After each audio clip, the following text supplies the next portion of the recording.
welcome to Creative Curves, where we talk with creative individuals in various fields about their creative process. I'm your host, Blue Sirens. On today's episode, we meet with Nefertiti Gold, an electronic R&B performing artist, producer, and content creator. Her musical performances focus on recreating her productions from scratch in a live setting, and her content focuses on music production and song idea creation with an emphasis on cinematic production quality. She loves music and the way that film can make us feel, so she likes being able to combine what she sees and hears in her head for others to witness as well. Hey, how's it going? Hey, how are you? I'm doing well. How are you doing? I'm doing really well. Thank you so much. Thanks for having me. Of course. Thanks for taking the time to talk to us today about Um, your creative process and how you mhm. stay creative. Is there a project you're currently working on at the moment? I don't have a specific project that I'm working on per se. What I've been doing lately is kind of going back into my hard drive and seeing what hidden gems do I have in there that I didn't finish prior. Because I've noticed that I can come up with pretty good ideas. It's about like following through and executing it fully. So I don't have anything specific, but I am currently like going through the hard drive and seeing what do I want to finish so that I can release next. That honestly sounds like the definition of a producer, just millions of unfinished projects and which one Yeah. can you actually finish? Yeah, Do so that's you what's happening right do you feel like the second time around on an idea that you haven't touched in a while now. is easier to be more creative on, or sometimes it's a bit harder? For me, I found it to be a lot easier because if enough time has gone by, there's a very high likelihood that I have improved something along the Mm, way. Either I could improve on the songwriting because I feel like I have a different way of writing or a better way of writing. It could also be just kind of maybe production techniques. It could even go down to just like, my vocals, like have my vocals improved since the last time I recorded these scratch vocals. So for me, I feel like going back into old projects is much easier because I feel like I more than likely improved along the way, which will help the idea. yeah. There's a Rick Rubin philosophy around Mhm, songwriting, and I sometimes hear people align with it. I very rarely I feel like I hear people align with it, and people go the complete opposite. And you're mhm, kind of like riding the line a little bit on it. And I'm curious to know what your thoughts are on it.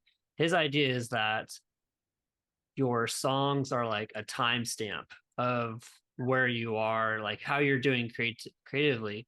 And if mhm. you get hung up on finishing a song or sometimes like delaying a project, putting it off to the side, then you're not necessarily growing creatively, and you're not allowing the art to say, I did this once, it's timestamp, I can now reflect on it because I've Mhm. released it, I said it's finished, and I can learn from it. Do you Yeah. think that by not necessarily finishing projects or like putting them on the shelf for a while, like prevents people from being creative, or you as an individual, or does it help you take a closer look at the past and be more reflective? Um, I guess it just kind of depends. Like you said, if it's something that I haven't finished and I feel like I could finish it, I feel like the timestamp is mostly just kind of showing how much I've grown. And in those cases, I can be really appreciative of when I haven't finished a project because it's like, oh, I have this new skill set or I've improved my skill set from the last time and I can expand on this and actually bring whatever vision I had previously, I can bring it to life now because I have the tools to do so. Sometimes when I do listen to like much, much older songs, I just feel like you said, it's a point in time, it's a timestamp, and it allows me to reflect on the fact that I have come so far. Because sometimes I feel like with imposter syndrome, you don't feel like you're ever good enough, like you haven't improved or you're just not where you should be. But if you actually just take a listen to something super old, you'll hear it for yourself that, oh no, I have gotten better. Like I'm not an imposter. Like I have been putting in the work. Yeah. Yeah. Was listening to one of my songs from Mhm. like 2 years ago, I think, and the entire like drums and the instrument choice, I was like, Yeah. these are terrible. Why would I ever do these? Which, like, on one hand, I'm like, that's good because I know how to do it better this time around. But at the same Sure. time, there's a little bit of cringe where it's like, why did I think that was good at that Mhm. point in time? But I had a there's, moment like that with one of my tracks.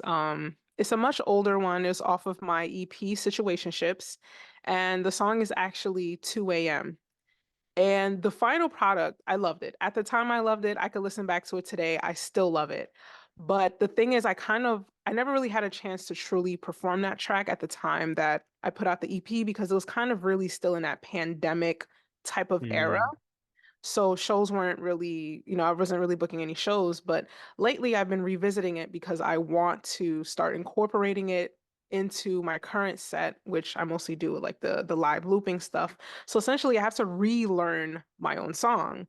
And in the process of opening the project, I realized that this entire song is looped in the weirdest way possible. It's a 9 bar loop, but somehow it's still in 4/4.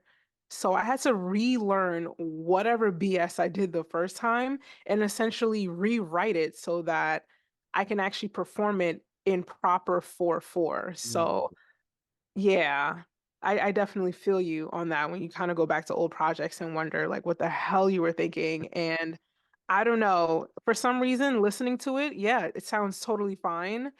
But looking at the project is totally botched and trying to learn it from the project, I just couldn't. I had to rewrite it just for the sake, so just so I can perform it. wow, that's Yeah. crazy. Mm-hmm. Going back and looking at older projects, do you Hmm. think that you may release some songs that you're like, oh, I could have changed this or I could have done better? Do you think you might do like another version of the same song? Actually, yeah, that's exactly what I want to do. Because sometimes I feel like, if I'm in the middle of like a writer's block, I find it easy to kind of break through that writer's block if I do go back to projects that I didn't finish, because there's already an idea that was started and kind of sparked. I just kind of need to push the envelope a little bit further. And that's actually what I plan to do this coming week, actually. I'm doing a live stream on my YouTube where I'm essentially just going to do like a no talking, no messing around. We're just making music and just kind of filming my process of what I do. And that's exactly what I plan to do during that stream, which is just kind of go into one of my older projects that I wanted to finish out and just kind of bring that idea fully to life. Yeah, I think that's a great idea. I think having multiple versions of the same song, sometimes if it's like, hey, I'm creating a lo-fi version or Hmm. a slow down or here's Yeah. like a summer mix Yeah. version, like it really lets you harness a lot of the different things that you can do as an artist, Hmm. and you have multiple tracks of the same song that you can then kind of use as like a way of keeping your catalog a little bit fresh, but Yeah. also do different experiments in different genres if you did like a funk mix Mhm. or something like that. Yeah, absolutely. I agree with you. But what do you do, like if it's daily or if it's, weekly or however often it is? Is there something specific you do when you're trying to get inspired or stay inspired? Or if you just don't really believe in inspiration and say it's about being consistent and the motivation just comes from being consistent, what are those things of either staying inspired or how do you stay consistent? Um, I definitely heard this quote from someone somewhere where they said that creativity is a muscle. And if you constantly, work out that muscle, eventually you don't have to wait on inspiration or motivation to hit in order to create something. So I feel like that's really stuck with me. There's always going to be moments in life where inspiration just hits. You don't know where it's coming from, and I definitely have those moments, and I can't always pinpoint it to one particular source. Sometimes, well, a lot of the times lately, if I can pin it to a source, it's going to be like some weird sound coming out of my synth or a plugin that just kind of sparks an idea. But I do believe in like having like creativity as a muscle. And I think I'm at a point where the muscle is strong enough that like I can, if I have to sit down with a blank project, I can come up with something. Nice. Yeah. I Mhm. think there's a that's a really good way of describing like being consistent and creative like Yeah. in one go because the more you do it, the more comfortable you get with your tools so that when you do get that creative spark, like you know all the keyboard shortcuts and you know, oh, if I do this one little thing here, it's actually Mhm. gonna really bring out this idea that I've just kind of Absolutely. got. Yeah. I think Uh that's what keeps people kind of stuck in a place where it's kind of like, when it comes to all of this, the music production, if you get really super technical with it, it's like there's so much to learn all the yeah. time. And you really just have to take the time out to just sit there and just make mistakes, learn your gear, learn your plugins, learn your DAW. And eventually, the more you do it, the more you go to the gym, essentially go into the studio. You just know where things are, you know what things do, you know how to start from point A and get it to point B the way that you hear it in your head. And that's only going to happen if you get the reps in. Like you just have to go sit down and just, mess around on the computer. Like there's really no shortcuts around that. Yeah, definitely. Yeah. Well, what's been your biggest impact on your creative journey? Has there been something or someone that has influenced you that has made you be like, this is what I've got to do, and this is Mhm. what I've feel like I it's just a part of me now? I will say that I've always felt that this has been a part of me. I think I was like 26 or 27 at the time where I just kind of had a reflective moment, those years ago. And I just thought to myself, like, wow, like I make no money off of music. Nobody comes to my shows. Nobody buys anything. And yet somehow I'm still out here and still doing it. And at that point in time, I figured, like, well, I might as well just keep going. It's not like I'm really losing anything. So I made a decision a long time ago that this is just what I'm going to do. Like nothing's really going to change it because I wasn't making money then and I was still making music. So why the hell not? Just keep going. Make sure you take care of yourself and your family and, your obligations, but there's no real reason to just quit like 1,000%.